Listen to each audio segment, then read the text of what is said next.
What's up YouTube, it's your boy Joseph Davis here and I'm back with another video. If you have read the title and you have seen the thumbnail, you will know that this is a story time about the time that I almost met Beyonce. So before I jump into everything, I talked to Deja, my loving, beautiful girlfriend that I've been with for almost 2 years now. I'm not single. It's not necessarily me trying to hide myself, but I asked her, I was like, you know, I want to do a video because I've experienced a lot of things inside my young life, but I don't necessarily talk about a lot of the stuff that I've done. Like, if you go to my website and you look at my bio, you know, there's a lot of stuff about me and a lot of stuff that I have done. But even the people that know me personally know that I don't constantly talk about the stuff that I've done. I don't constantly talk, like, I feel like that sort of makes you as a person. If somebody meets you and their first impression is that, okay, they talk about the past and stuff like that, because that's what it is. Even though they are very huge accomplishments, it's still the past, and you still sort of, you know, you have to remember it, but you like understand, okay, so we're moving on now. Like, don't necessarily keep yourself stuck on one achievement, because if you keep yourself stuck on one achievement, it just, I don't know, you seem a little, I don't know, people don't like it. People hate somebody that, you know, constantly boasts about something that they've achieved 5 years ago, and it's just, I don't know. So I asked Deja if this would be a good story time for you guys, and you know, she was like, yeah, you know, you've achieved a lot, and you know, I feel like she's right. I should, you know, be a little more open about the stuff that I've done. So without further ado, this is about the time that I almost met Beyonce. So to start this story off, I think I should just go all the way to the beginning. For those of you who don't know, April 17th of 2016, I got into a very bad car accident. Not only did I get inside a bad car accident, but I also lost my girlfriend at the time because of it. She was driving and I was in the passenger seat. And I believe I was about 15, 16 at the time. So being that young and losing somebody around just that time of my life, it was sort of difficult. It was something that, you know, it was hard for me to get through. I became depressed. I stopped loving the things that I used to love, and I stopped just doing stuff. I literally stayed inside my grandmother's basement and I would just bawl my eyes out every single night. People came over and they spent time with me and they helped me through that situation, but it was really one of the most difficult times and the worst slumps I've ever been in inside my life.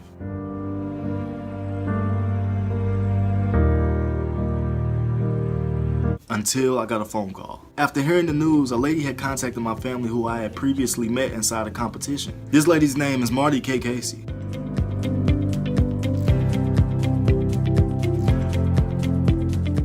Singer, actress, playwright, like whatever she wants to do, she does it.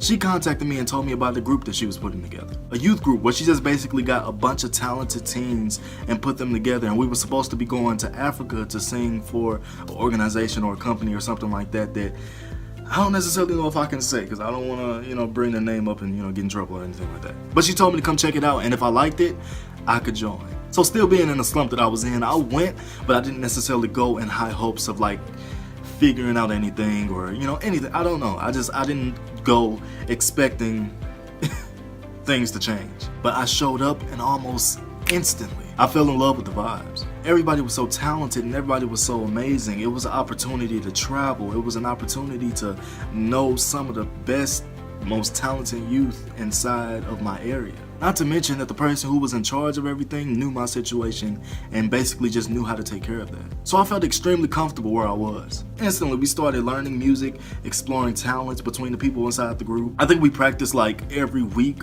or every maybe like a few days out of the week, and it was really just something for me to push through my depression and everything. But even after all of the practicing and bonding and everything, the company organization that was supposed to be taking us to Africa, it didn't work out between the group and them. So we ended up not going to Africa. Thankfully, we were under good direction. Instead of going to Africa, we just began performing around the city. We literally performed everywhere. Like, there's not a place in my city now that where people perform that I don't know about, because we performed everywhere. Singing songs from people like John Legend, Michael Jackson, Stevie Wonder, like big names. And people loved it. We were on the news, TV shows, and we met so many amazing people along the way. We also went on tour, but I think that's another story time. So after all of that, this is when it happened. I really wanna know if you got it like that, 'cause you got a cute face and that booty so fat.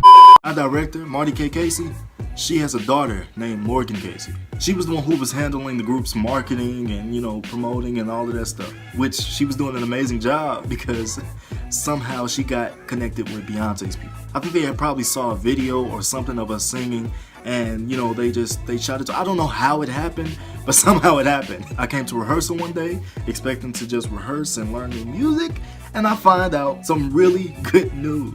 Beyonce's people invited us to her concert free of charge, literally in the best spots as well as the most expensive spot in the entire concert. Like, so we ended up going. Beyonce literally had traffic everywhere in downtown St. Louis. There was no quick and easy way to get down there, but we made it down there, and we sat and we waited, and we waited and we waited and we waited. I was unaware of what we were waiting for, but then a news anchor had showed up, and I was like, oh, okay, I see you, all right. She knew why we were there and what we were there for. I was also one of the oldest people in the group, like, that was there, so she interviewed me about the entire group, about the entire thing going on, and like, I was actually prepared for it because we had went on tour, and we had, like, when people had came up to me previously and like before performances and stuff like that and asked, you know, what's this group about, what do you guys do, you know, yada yada, I sort of had that, but that was like one of the first times I was actually just on the news, like, talking, just me. So it was a little scary, But fast forward past that, once everybody inside the group had made it there, we had went to like the little main area where people get their tickets checked and, you know, security and all of that stuff. We went there and we waited. I was happy about everything, but I didn't necessarily know what was going on, so I sort of just went with the flow. Some guy that looked like a producer or looked like, I don't know, he just looked like he worked for Beyonce. He brought us backstage where it was like a stairwell, and there was just like a bunch of open space where crew and everybody was, and they was just basically just doing stuff and working on the show and all of that. I didn't know what to expect. I'm thinking, okay, we're backstage, like, what's about to happen? Because I'm afraid. So we sat there, we waited, and then he brought out Beyonce's backup dancers as well as her backup singers. They spoke to us, we spoke to them, we sang, like, people inside our group sang for them, and, you know, they clapped, they applauded us, and then we all took a picture. After that, they went back on to get ready for the show, and we just basically got a tour backstage and just showing us, you know, how things go and, you know, work and stuff like that. And then they brought us where we were going to be for the Beyonce concert. So we waited there, and although there wasn't seats, it really was a dope spot. Literally, the stage was like eye level. Like, I could touch the stage. Like, I was that close. Now that I remember it, I was actually in the stage. Like, we were inside, like, we were like a little cubby hole. We were like in a little hole, like it was like a little square that we were basically in. So time had passed. When I first got to the concert, my hair was braided, and I eventually took it down because my hair was hurting and stuff like that. So, you know, the whole concert went past. We stayed there for a while, and then they took us backstage again. Now, we had already met her dancers, her backup singers, her crew, like all of this stuff. We met everybody except for her. So us being us, we like, they taking us backstage. We went backstage, we sat inside like a hallway. Like, it was a hallway where like nobody was going, it was empty, it was like a secure hallway. So in my mind, I'm thinking, okay, they finna have us meet her because we're inside a hallway where nobody is literally, like, nobody's going past. It's real quiet, it's real discreet, everything like that. So we're just sitting and we're waiting and we're waiting and we're waiting. As we're waiting, we see people coming around the corner. We hoping like, oh my God, it's them. It wasn't. They had brought gift bags, and the gift bags were full of merch like towels, sunglasses, like a bunch of stuff that we, you know, I still have the towel and the Beyonce sunglasses and all that stuff. I don't necessarily use it because, you know, I know Beyonce. Beyonce is an amazing performer, and, you know, I love her music and I love everything that she does, but I'm not necessarily like an over-the-top fan of Beyonce. So I'm not like, I don't necessarily walk around with Beyonce shades. I'm just saying, like, I still have the stuff because, yes, she is an amazing performer, and yes, if I would have met her, I probably would have fanned out a little bit, but but it's just the fact that we were that close. Like, literally, we were inside the same bit. Like, if Beyonce was backstage with us when we got our bags and stuff, I could probably follow somebody back to the room where she was. Like, we were that, I mean, that would have been bad, but we were that close to meeting her. Like, we were that close to just being able to see her or like be like,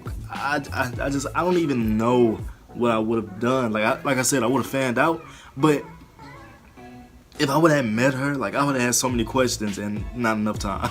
Although I did not get to meet her that night, I do truly appreciate that opportunity. There was 19 of us, so our tickets and everything that they gave us that night, like all of that stuff was literally about $20,000 worth of just free everything. And if I had not got out of my slump and if I had not gave that group a chance, I wouldn't have ever been able to experience that. And I truly am thankful for everything that I've ever been able to do, and I truly am humble towards anything that I'm able to experience in the future. But that was the time that I almost met Beyonce. I hop up my bed and get my swag on. I look in the mirror, say what's up. Hopefully you guys enjoyed this video. I'll most definitely see you guys again. Remember, love in every moment because nobody's promised tomorrow, so make sure you give them the best today.